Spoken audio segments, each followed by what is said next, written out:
bisan everyone, nga nagkakaroon og Bisaya sa yan, kaya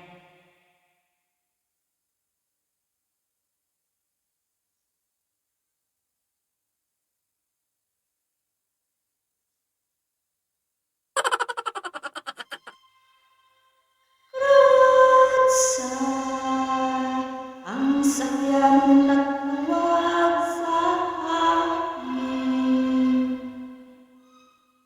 Ratsay, kung ang kalangkap sa dagat nagsangit. Alaay ngayon, kabuhat sa gaon, ug kainit na daw mahit.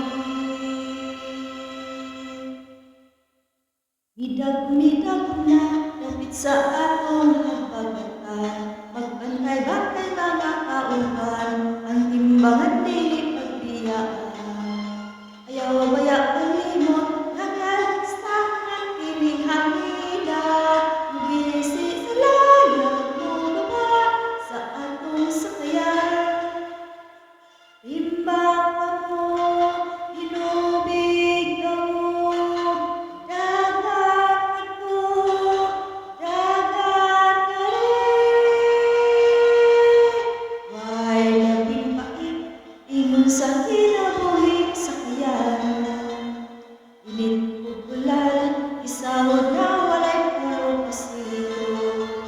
Niapay kang tugnaw, ug kagutom pagayong tao.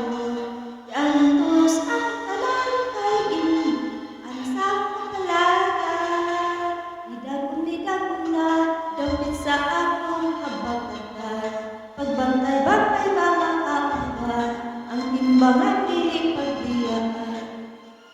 Yaw baya kalimot, naging kalistahan pining hangina, ug gisi sa layang baba sa atong sakayan.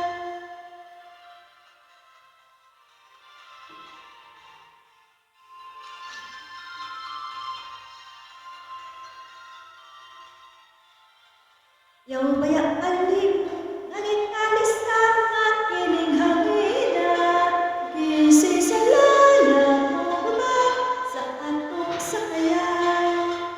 Midag-midag na dapit sa atong habagatan, magbantay-bantay mga kauban, ang timbangan